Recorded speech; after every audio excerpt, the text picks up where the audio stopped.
আসসালামু আলাইকুম। আমি Fatema Zohra. Welcome to my channel Fatema's dream থেকে। কেমন আছেন সবাই? আমি আলহামদুলিল্লাহ ভালো আছি।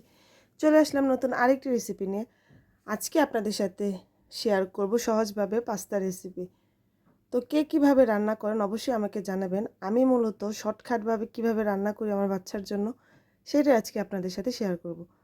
তো দেখতেই পাচ্ছেন আমি একটা পাতিলে 2 রকমের পাস্তা নিয়ে নিয়েছি। একটা স্প্যাগেটি আরেকটা রিগাটে।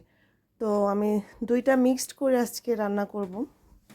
আমি এখানে দেখতেই পাচ্ছেন যে অনেকটা পরিমাণ পানি দিয়েছি।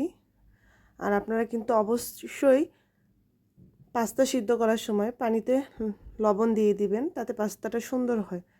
তো এই তো দেখতেই পাচ্ছেন পাস্তাটা আমার সিদ্ধ হয়ে গেছে। এখন আমি ফ্রাই প্যানে দিয়ে দিয়েছি অলিভ অয়েল, রসুন কুচি আর দিয়ে দিলাম টমেটো কুচি। আমি এখানে এক্সট্রা কোনো মশলা ইউজ করব না। আমার বাচ্চা ঝাল খেতে পারে না, তার বাবাও খেতে পারে না। তো আমি সেভাবেই রান্না করব যেন তারা খেতে পারে। তো এই তো দেখতেই পাচ্ছেন টমেটোটা সিদ্ধ হয়ে গেছে। তো এখন আমি অল্প পরিমাণ নুন দিয়ে দিচ্ছি, যেহেতু আমি পাস্তা সিদ্ধ করার সময় লবণ ব্যবহার করেছিলাম, সেই জন্য এখন অল্প পরিমাণে দিয়ে দিয়েছি। এখন দিয়ে দিচ্ছি সিদ্ধ করা পাস্তা। তো এই তো আমি এটা সুন্দর মতো এখন মিশিয়ে নেব। তো আপনারা কে কীভাবে রান্না করেন অবশ্যই আমাকে মেসেজ করবেন, জানাবেন। আমি চেষ্টা করব সেভাবে রান্না করার জন্য। তো এখন আমি দিয়ে দিচ্ছি সস। আমার বাচ্চা সসটা খুব পছন্দ, তো আমি দিয়ে দিলাম এখন পাস্তাতে সস। আর আমি এটা কিন্তু একেবারেই মশলা ছাড়া রান্না করেছি।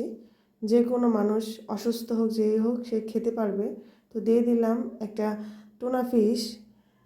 তো এই তন্নটা আমার বাচ্চা পছন্দ করে। তো এই তো দেখতেই পাচ্ছেন ফাইনালি হয়ে গেছে প্রায়। আপনারাও খুব সহজে এভাবে রান্না করতে পারেন। আর কার কাছে কেমন লেগেছে অবশ্যই জানাবেন। আপনারা বাসাতে ট্রাই করবেন পাস্তা। তো এই তো আলহামদুলিল্লাহ আমাদের সকালের নাস্তা ready.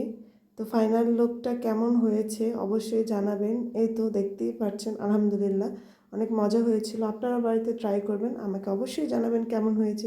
Thanks for watching my video. আল্লাহ হাফেজ।